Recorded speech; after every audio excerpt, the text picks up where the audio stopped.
Uma nova tensão política e crise de segurança nacional inicia nos Estados Unidos após a revelação de que familiares ligados ao regime iraniano estariam vivendo no país, e alguns deles ocupando posições em universidades. And this part, here at home, we're learning another relative of the Iranian regime has been living lavishly in Los Angeles. According to court documents, adjunct professional psychology professor. O caso que ganhou destaque nos últimos dias envolve um professor de psicologia que vive nos Estados Unidos após entrar com visto de estudante. Mas a discussão vai além de um indivíduo. O episódio levanta questionamentos mais amplos sobre o sistema migratório americano e a possibilidade de entrada de pessoas com conexões diretas a regimes considerados hostis. And this part, here at home, we're learning another relative of the Iranian regime has been living lavishly in Los Angeles. According to court documents, adjunct professional psychology professor Isa Hashimi has reportedly been living in the United States for years after allegedly coming here on a student visa. His mom was known to the world as Screaming Mary. She was the spokeswoman for the Iranian militants who took 52 Americans hostage for 444 days in 1979. At one point, she told reporters she would gladly pick up a gun and kill American hostages. Screaming Mary was his mom. He's living it up here in the U.S.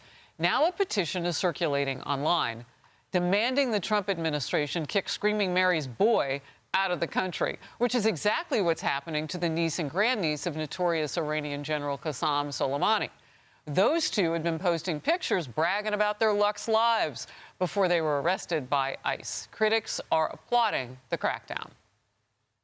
We ought to start, we need a cleaning, and this needs to start right now. And this is a perfect example of what we need to be doing, because I guarantee you the money they're spending is probably somehow is shipped over there to an NGO in one of those countries from American taxpayers or the United Nations, and they come back over here and they trash this great country.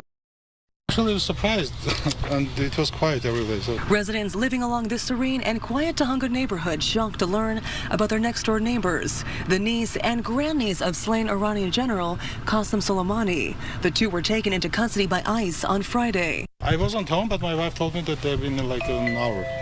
These are photos of Hamadish Soleimani Afshar, identified as Soleimani's niece, and her daughter from their Instagram accounts. Secretary of State Marco Rubio said he revoked their green cards, citing Afshar's vocal support for the Iranian regime and social media posts celebrating attacks on U.S. military personnel. Rubio saying on X that until recently, the two have been living lavishly in Los Angeles.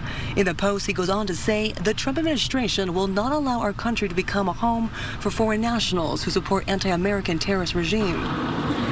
Neighbors say the two kept a relatively low profile. I mean, did you ever see them come by? No, I never saw them. From time to time we did. It wasn't all the time. The world is a safer place without these monsters.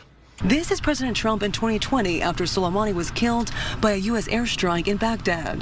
DHS says his niece, Afshar, entered the U.S. in 2015 and obtained a green card in 2021.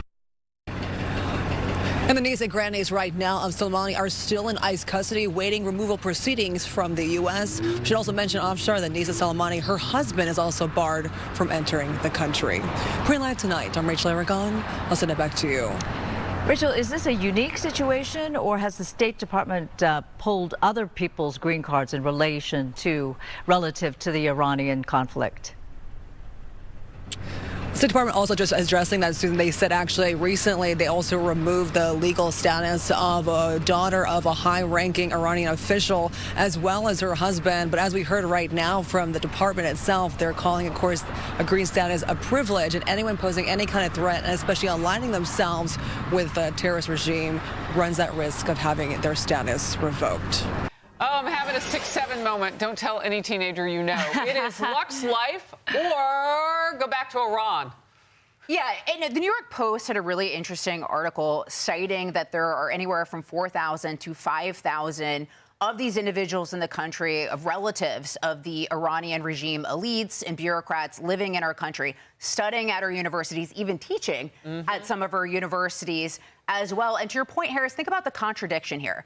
So in Iran, their leaders are chanting death to America. They're calling us the great Satan. They're burning our flags. They're trying to kill are men and women, yet their relatives are coming to the United States. So forget the great Satan, why do you want to be here? And why the heck are we allowing you to be here? And then beyond that, if you remember back to the Biden administration, we've even allowed some of these individuals to work in our government. Do you remember Semaphore had that article about some of the members who were tied to the Iran Experts Initiative, which was a part of the Iran Foreign Ministry's influence campaign here in the West, and they were working for the Biden administration. So we really got to think about this legal immigration stuff. Why are we giving these people visas and green cards? Kaylee. Yeah, and not only is this individual in this country, he is a professor. Exactly. Right, Boom. a college psychology professor. Apparently you pay $20,000 to go to this school, and this is the person shaping the minds of Americans. And where, you know, I'm reading through the New York Post, there's no definitive break. We just reported, you know, he's not disowning his mom. So why is this person teaching our children? Not only that, apparently, this is in the New York Post too, the father of this individual, according to some people who were involved in some of these hostage interrogations that happened in Iran, he was in the room during some of the tortures of these hostages in Iran. So if you can't make that definitive break from your parents, why are you here? Why are you a psychology professor? You would think the school could find better. Yeah, I'm concerned about the school not knowing history. Right? I mean, maybe they had no idea who this man was, but don't you do any sort of vetting? And when you see a connection, doesn't the leader of the history department say, whoa, yo? Yes. And I'd like to say this, too, that the professors, the relatives of these individuals at Tulane, at Emory and the like, there have been petitions circulating. There have been an outcry from the dissidents of the Islamic Republic for quite some time trying to get them out of here. It's only now that it's sort of catching fire amongst the country as we see with horrified lens that these individuals have been benefiting, living off the fat of Western culture while lambasting it at the same time and enjoying, by the way, the fruits of blood money. And you hit the nail on the head to me that there is no break from the regime.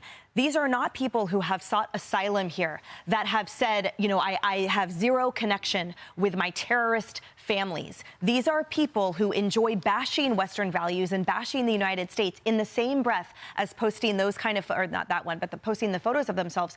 And I note the horrific contrast of a regime that butchers and murders young women for not wearing a hijab. And then these young women get to post photos of themselves half naked and in front of private jets and all of those lavish, luxe, clickbaiting, ridiculous positions.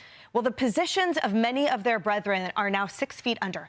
It is horrifying that this regime that we are talking about today, that has put human chains around targets, that put children around targets, enjoys their children living off our luxury and our generosity. So I hope indeed that those petitions find their way to a lot more concretized action than simply circulating online. Yeah, they're just a bunch of terrorists. They sound like Hamas. That's who does that. They put, you know, women and children around targets and use them so that the enemy kills them first. The niece and the grandniece living in Los Angeles got asylum in this country in 2019. Then they got green cards, reportedly. I know Secretary of State Marco Rubio has started a huge drumbeat now. You were talking about how they come to this country, Emily, with taking away those green cards because, Paul, they're at the discretion of the nation. Like, that's a gift. You don't just automatically get that. So he's taken them away, and now they're on that short deport list. I'd love to know the route. We don't have an embassy in Tehran, okay? So what State Department consular officer in the diplomatic cone reviewed the applications, approved this, and said, in you go, and I'd like to know their status. Are they LPRs? Are they green card holders? Are they here? I know the reporting is that Hashemi is here on a student visa. Well, those expire. So what is he doing here? Once again, it's another example of the fact that we had open borders and we had an immigration system that nobody really seemed to have any interest in minding. And all I would say is just expand the footprint of this story a little bit, because if they could do this, imagine what, let's say, the Russians, the Chinese, especially the Chinese, these Confucian institutes on our universities are just rampant. So that's interesting. That's interesting because that came up today with one of the guests on Fox News about Hungary, which is where the Vice President J.D. Vance is, and that our nations are together on ideological views, so on and so forth. But those Confucian institutes, I think I'm saying it right, Confucius Institutes. Yeah. They're not teaching the morality of Confucius. They're teaching the language on how to survive, like as a tourist and assimilate into a culture. It's fascinating.